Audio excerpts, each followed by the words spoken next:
The battle unfolded with a ferocity that could only be described as pure, unrelenting chaos. Above the gas giant, Maelstrom 5, where winds howled in currents faster than light itself, the righteous fury engaged in a brutal conflict with the Zora, an alien race bent on eradicating all of humanity. The vast warship glided through the swirling clouds of violet and gold, its weapons flaring in synchronized rhythm. Torpedoes shot from its launchers, piercing the darkness of space, while the Fury's energy shields shimmered against the firestorm of enemy laser blasts. There was no hesitation in its movements, no uncertainty in its crew. It was a symbol of humanity's might, a symbol of their will to survive. The Fury was designed to be the apex of human ingenuity, an ironclad titan forged from the best the Federation could offer. Its crew was a seasoned group of the finest, officers, engineers, and soldiers.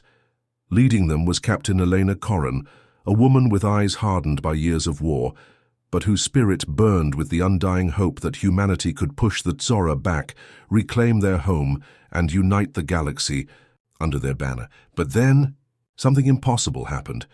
Just as the Fury prepared for a final, decisive strike against the Zora flagship, the ship's main reactor flared brightly, far brighter than it ever should have. A pulse of blue light radiated outward, bathing the ship in an almost ethereal glow. A blinding flash, like a star collapsing in on itself, enveloped the vessel. The crew's eyes widened, their instruments blinking out in synchronized disarray. The mighty warship, brimming with power, was suddenly gone. The reports from the surviving ships were fragmented, distorted, barely coherent. A single message emerged from the carnage. The righteous Fury vanished. Not a trace of the ship could be found, no debris, no floating wreckage. The Fury had become a ghost, a vapor in the void. Even the Zora, their enemy, seemed stunned. Their fleet had been decimated in the engagement, but the sudden disappearance of the Fury left them uncertain, almost fearful. No one could comprehend what had just happened. The Federation's most powerful warship, humanity's finest hour, had simply ceased to exist. The Federation's council convened. Military strategists, scientists, and top-level officers pored over every possible theory. The most obvious one was that the ship had been destroyed, obliterated by the Zora's secret weapon, the Void Cutter. This enigmatic weapon had been rumored to exist in the depths of their war machines, able to tear apart the fabric of space itself. But there were no signs of debris, no remnants, no wreckage that might point to a catastrophic end. There was only a void where the Fury had once been, and that was the part that haunted them most. A ship that powerful, where had it gone? As the years passed, the legend of the righteous Fury grew. The truth of its disappearance faded into the dust of history, and humanity moved on, facing new battles, new challenges, but never forgetting the sacrifice. Yet, whispers persisted. Fleet commanders who had been near Maelstrom the 5 reported strange sensor anomalies in that region, flickers of a ship, long gone, visible only for a fraction of a second, then disappearing into the blackness. Pilots flying through the area claimed to hear strange echoes over the comms, ghostly transmissions of distorted voices. Some swore they heard Captain Corran's voice, though everyone knew she had died along with her crew. But even in the aftermath, the Federation clung to hope. The Fury's legacy was not one of defeat, but of defiance. It symbolized humanity's resilience. It was the ship that had held the line when all seemed lost. And yet, the unanswered question lingered. Where was the righteous Fury? Years passed. The war ended. The Zora were finally pushed back. They retreated to the far reaches of space, and the galaxy entered a tenuous peace. But still the mystery remained. What had happened to the righteous Fury? Had it truly been destroyed? Had it fallen into the hands of the Zora? Or had it done something else? Then, after 20 long years, a discovery was made, one that would alter everything. It began as a routine deep space survey near the outer rim. The region was considered uninhabitable, a place where even the most seasoned explorers feared to venture. The space was riddled with gravitational anomalies, rogue asteroids, and dark matter pockets. It was a region that most ships steered clear of, except for a few brave souls looking for salvage or to chart unknown regions. But this mission was different. The sensor array picked something up, a massive object, drifting in space. A warship. The key. Size was unmistakable, the sleek angular shape, the reinforced armor plating. The ship was a dead ringer for the righteous Fury. Yet something was off. As Federation warships gathered around the enormous vessel, their instruments pinged with strange readings. The Fury's hull, though identical in shape and design, looked aged. It wasn't just wear and tear from years of battle. It was as if time itself had taken its toll in ways that didn't make sense. The ship was covered in strange markings, symbols carved deep into the metal. Alien runes, not of Zora origin. Something was different about this ship. But what? Then the communications array came to life. A single, crackling voice pierced the static. "We are returning." It was a distorted voice, but unmistakable. Captain Elena Corran. Her words sent chills down the spines of those who heard it. She had been lost with the ship. Her crew had died in the void. And now, 20 years later, her voice echoed through space. But the message wasn't just about returning. We are no longer the same. Our silence descended. The enormity of what this meant started to sink in. The Fury had returned, but not as it once was. What had happened to the crew? What had happened to Captain Corran? The Federation's response was swift, but hesitant. They had to act fast. They had to uncover the truth before it was too late. The galaxy was not prepared for what the righteous Fury had become. The Federation's fleet, gathered in orbit above Maelstrom 5, a dozen warships and reconnaissance vessels, each one poised with caution. The legend of the righteous Fury was no longer just a myth. Its return was now undeniable. And yet, despite the ships closing in, there was no sense of triumph, only apprehension. The Fury was here, but it was a far cry from the vessel humanity had once known. The towering silhouette of the warship now appeared as a shadow, not only in space but in the minds of those who had once revered it. On board the Federation flagship, Crimson Dawn, Fleet Commander Ryden Hulse stared at the anomaly on the view screen. The Fury loomed before them, its massive shape suspended against the blackness of space, surrounded by an unnatural stillness. It had once been humanity's pride, untouched by time, its hull gleaming, its weapons deadly, but now its surface was worn. There was an eerie glow to the ship's engines, a faint green pulse, and its markings, alien symbols, carved into the plating, told a story that no one in the Federation understood. "All systems are offline," came a report from one of the technicians. "We're getting no response from their comms, no distress signals. It's almost as if it's been waiting for us." "Prepare to hail them," Commander Hulse ordered, his voice tense but controlled.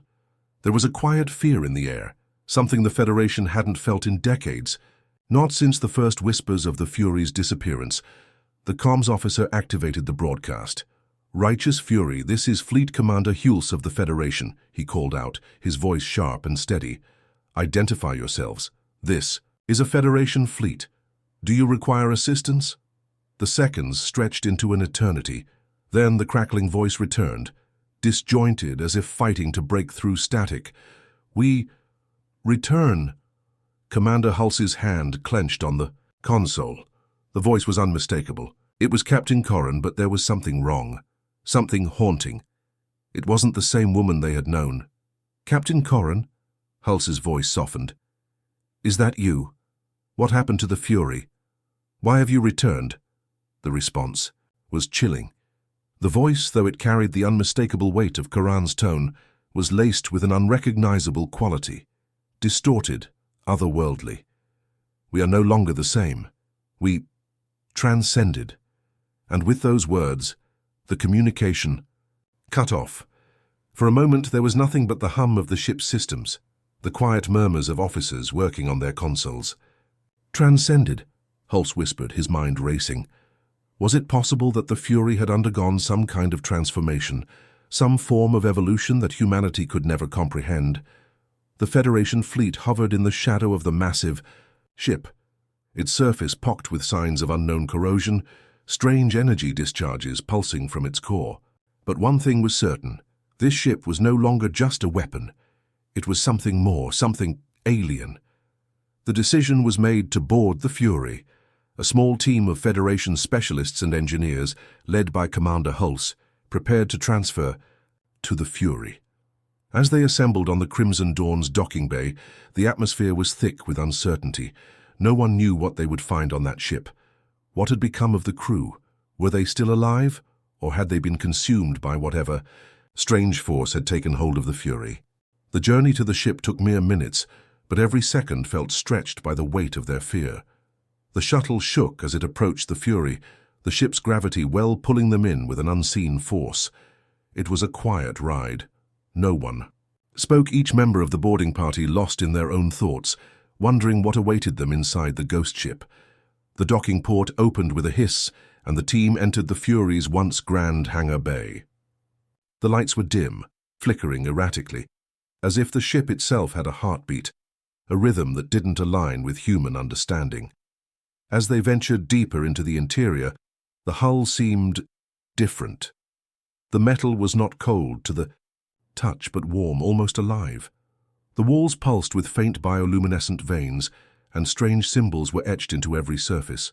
The team moved cautiously, their weapons drawn, but there was no sign of the crew. No bodies, no signs of a struggle. It was as though the ship had simply been abandoned, but abandoned in a way that felt deliberate. And then they found something. A door, hidden in the shadow of a corridor. It was sealed shut, but on it there was a symbol, a sigil that none of them recognized. It was a symbol that matched the markings on the outside of the Fury, the same alien runes that had appeared across its surface. Hulse stepped forward, his mind racing. "Open it," he commanded. The door slid open with a soft whir, revealing a darkened chamber beyond. Inside, the air was thick, almost oppressive, and in the center of the room, suspended in a tank of swirling liquid, was what appeared to be Captain Corran, her form almost unrecognizable. Her body was connected to a complex network of machinery, tubes and wires feeding into her skin, her eyes closed, her chest rising and falling with shallow breaths. But what was most disturbing was the presence around her. The ship was alive, and it was drawing energy from her, feeding on her somehow. The team gasped in horror as the tank began to shift, the liquid inside swirling more violently. A low hum filled the room, growing louder until it became a piercing sound that seemed to rattle their bones. The lights flared to life, revealing more of the ship's transformation. The Fury was no longer just a ship. It had become a living organism, and Captain Corran was at its heart, its anchor. She awoke with a sudden, violent jolt, her eyes snapping open, glowing with a strange energy. Her voice, no longer entirely human, crackled through the comm system of the team.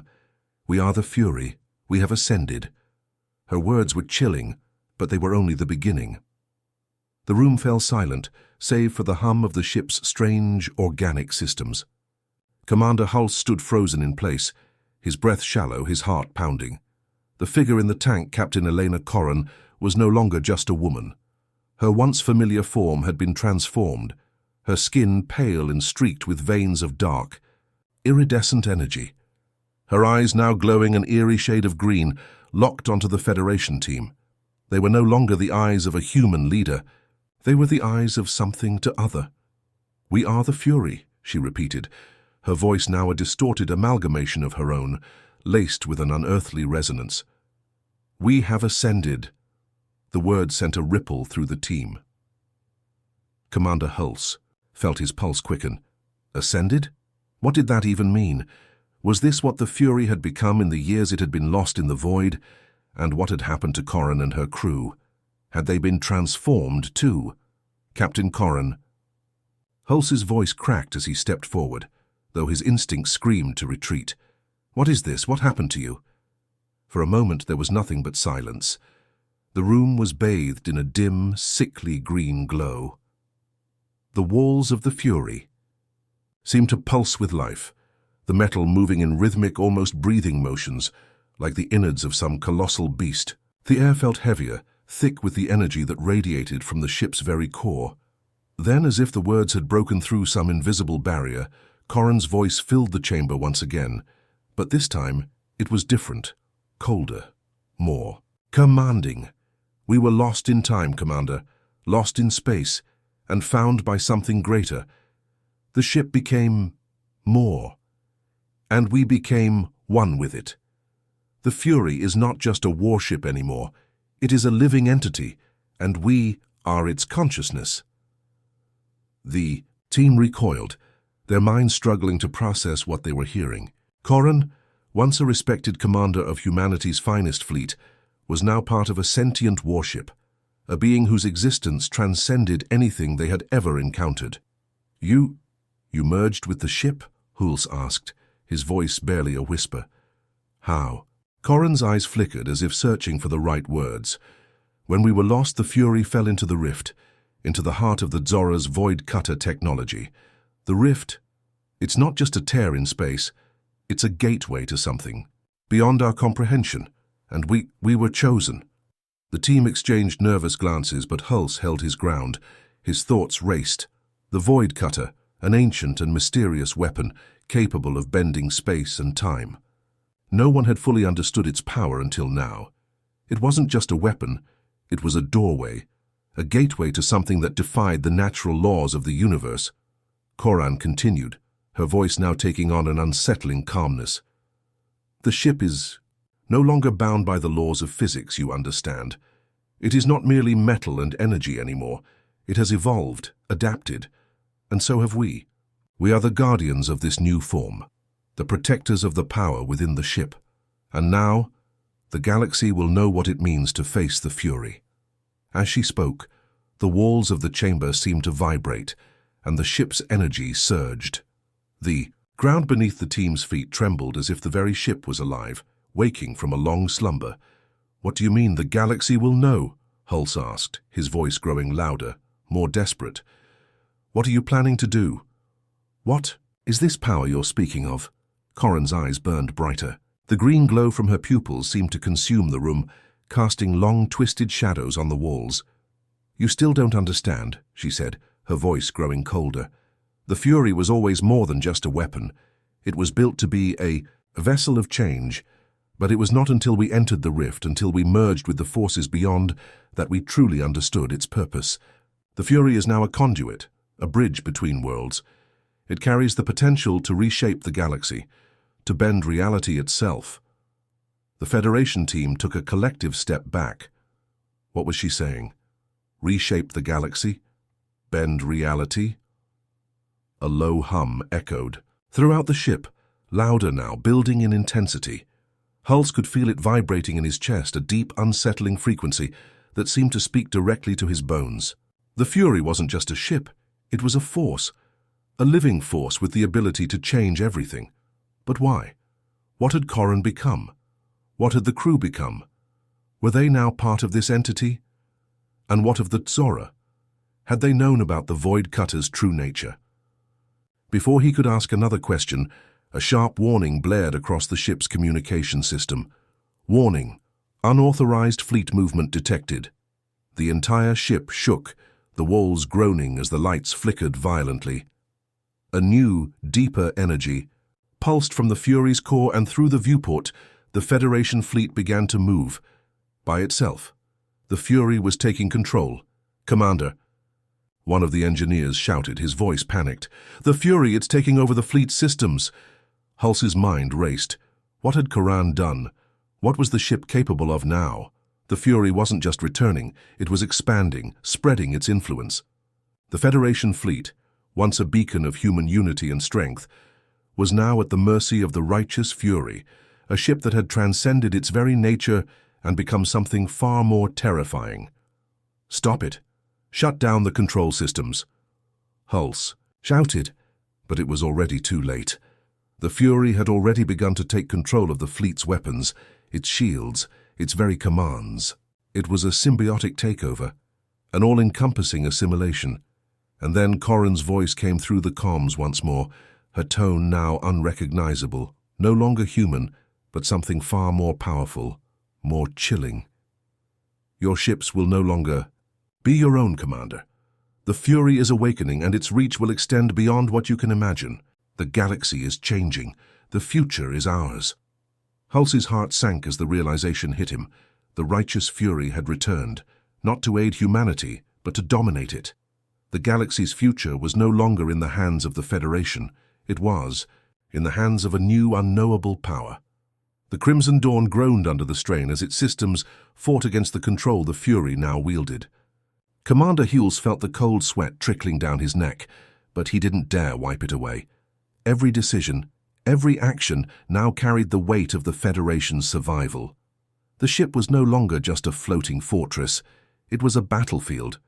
And Hulse was the only one left standing between the Fury's growing power and the destruction of everything they had fought to protect. His mind raced as the team scrambled to regain control of the Crimson Dawn's systems, but it was clear. They were losing. The Fury had already infected the fleet's core systems, and its tendrils reached deep into their vessels, reprogramming, overriding, assimilating.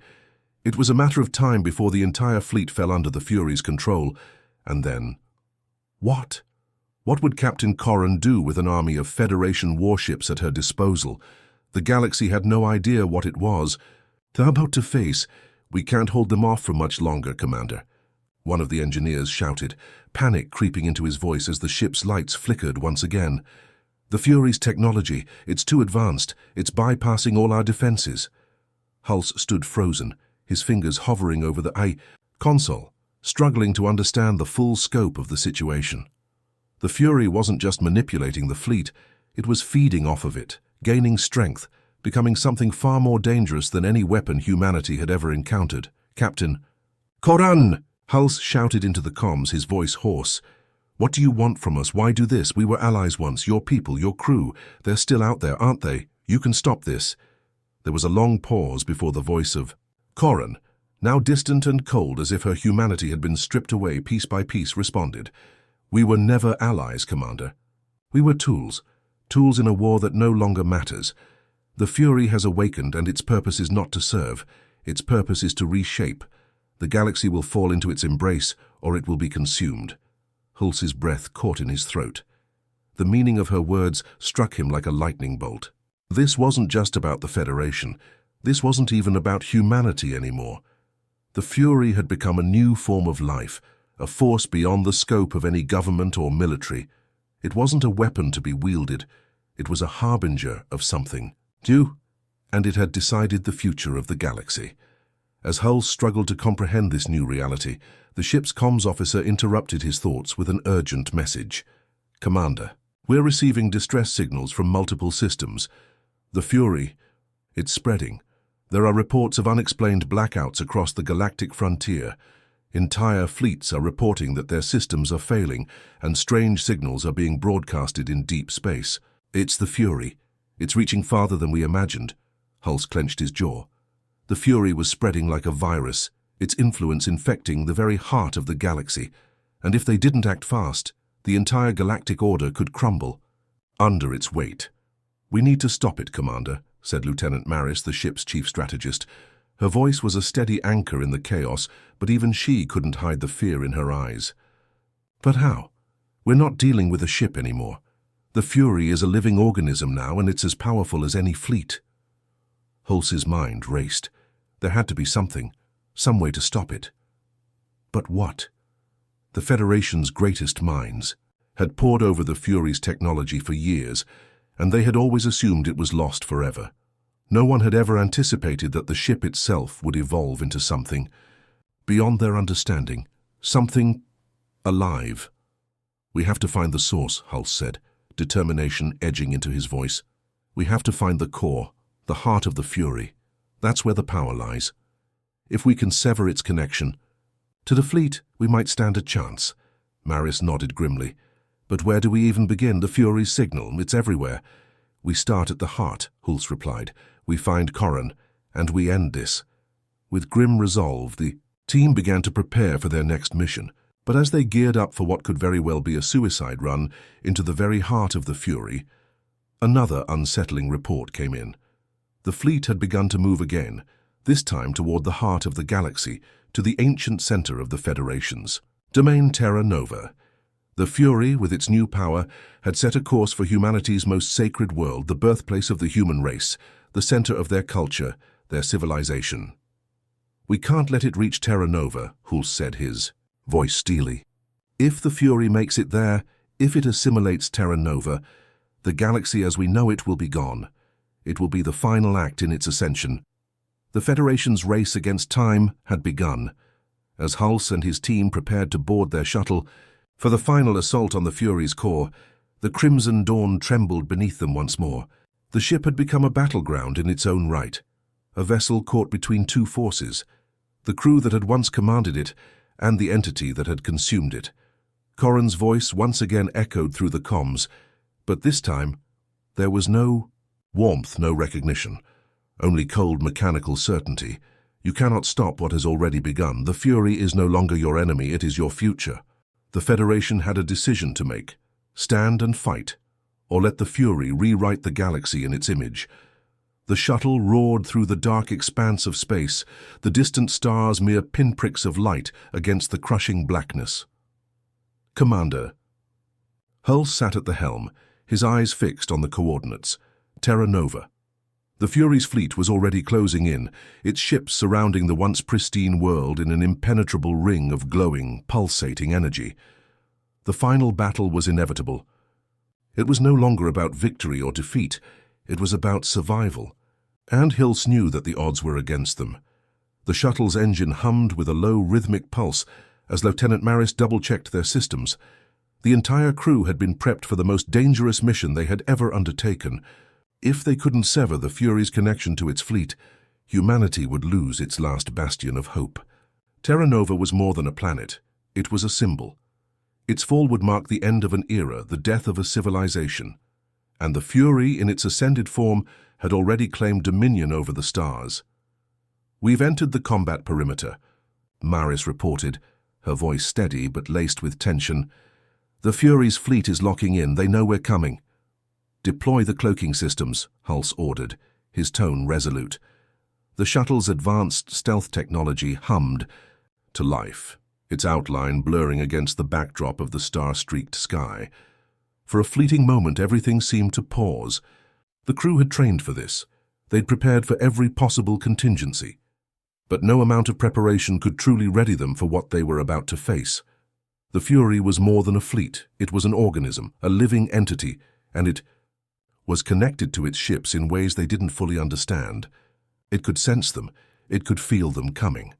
"Shields are at maximum, Commander," said one of the engineers. "But if we're detected, we won't last long." Hulse nodded, gripping the controls tighter.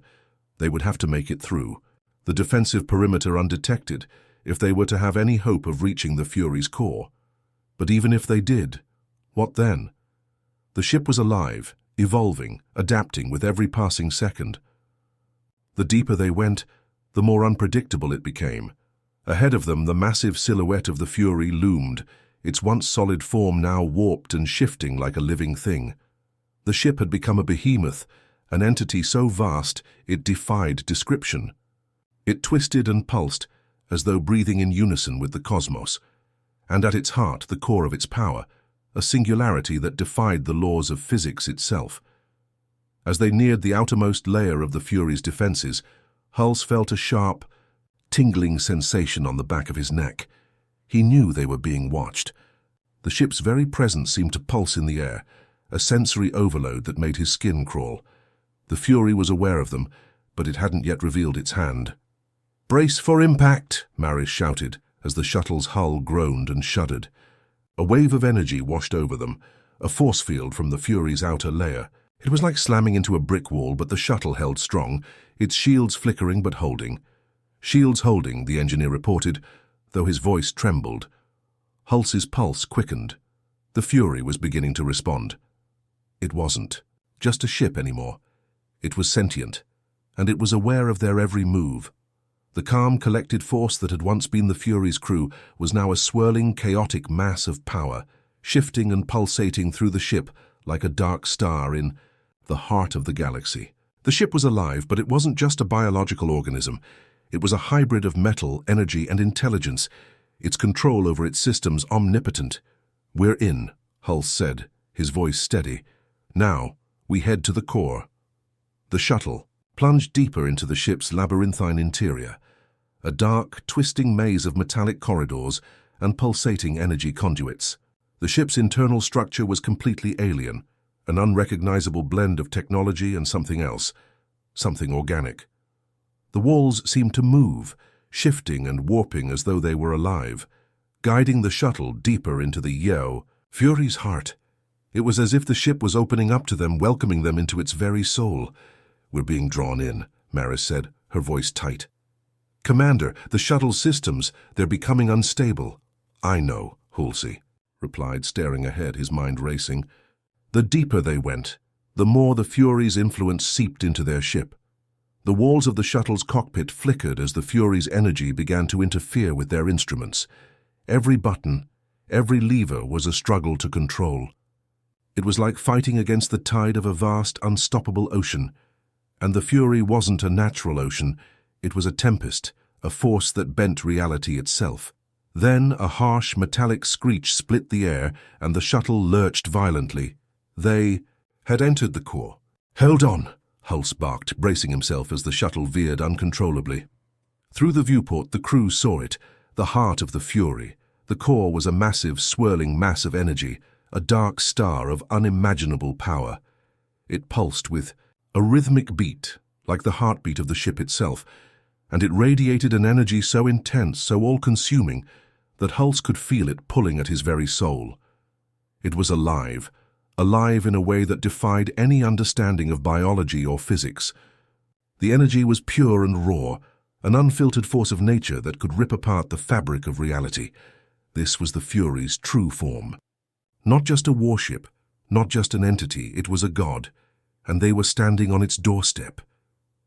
Suddenly the voice of Captain Corran echoed through the shuttle's comms once again, but this time it wasn't cold or mechanical. It was something else, something almost familiar, as though a part of Corran's humanity was still struggling to reach through the veil of the Fury's overwhelming presence. "You're too late," her voice whispered, not through the comms, but in their minds. "The Fury is not just a weapon. It is the future of all that exists, and soon you will be part of it." The word sent a cold shiver down Hulse's spine. The future, did she mean the galaxy? Or was she speaking of something else? Something darker? Before he could answer, the shuttle's hull screamed as it was, torn from its trajectory. The Fury had found them. The shuttle spiraled uncontrollably, tearing through the heart of the Fury's core like a leaf caught in a storm. Hulse's hands gripped the controls with all the strength he had left, but it felt futile, like trying to steer a ship caught in a whirlpool. The Fury's energy was alive now, swirling and pulsing around them, feeding off the shuttle's systems, rendering them useless. The walls of the ship seemed to pulse with every heartbeat of the core, each pulse pushing them closer to oblivion. "We're being pulled into the singularity," Maris shouted, panic clear in her voice. "Commander, we need to disengage now!" But there was no way out. The Fury had them. Its tendrils of energy were everywhere, sinking deep into their ship's systems, rooting them in place like a hunter ensnaring its prey. Hulse's mind raced. This was it, the final moment of their struggle. The Fury was more than just a weapon. It was a new kind of life, one that could never be reasoned with or fought in traditional ways. There was no military strategy left, no fleet to rally, no way to fight its insurmountable power. It had evolved beyond anything the Federation had ever known, but there had to be something. There had to be a way to stop it. "Maris," Hulse said, his voice low but determined, "we're going to have to do something drastic." She turned. To him, eyes wide with fear but also understanding. "You're not suggesting we destroy the core, are you? We're inside it, Hulse. If we even think about detonating anything—" "I know," Hulse cut her off. "But this is the only chance we have left. If we destroy the core, we destroy the Fury's power. It won't just collapse the fleet. It'll end everything it's become." "But how do we even—" "The reactor," he said, eyes locking, onto the console. "We overload it. The core is the heartbeat of this monstrosity.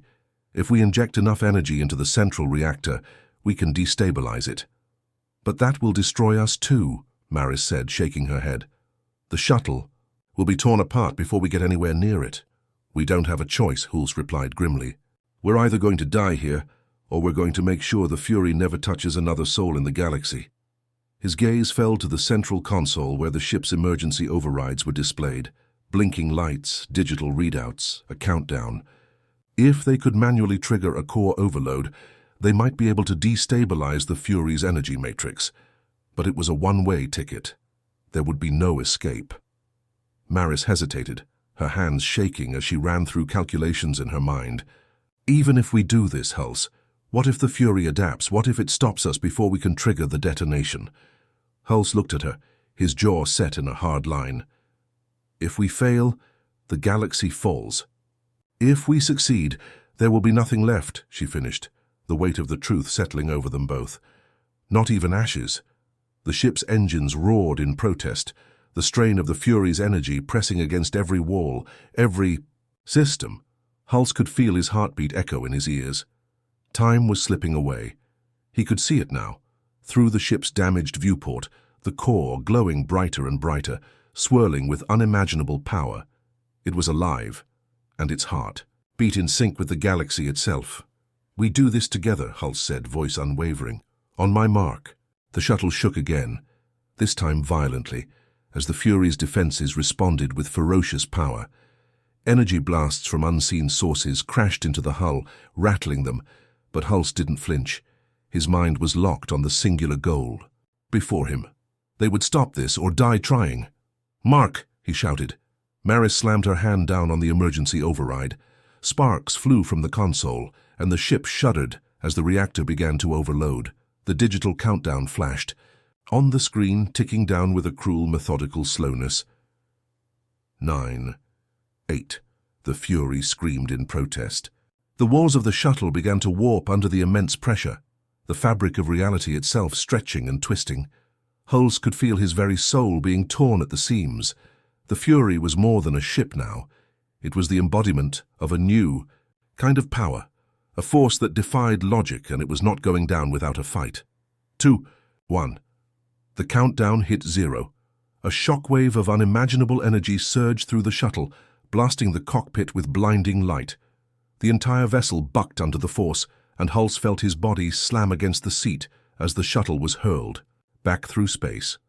The walls of the Fury, the living walls, began to crack and splinter, its pulsing heart beginning to fracture, its energy destabilizing in a violent cascade.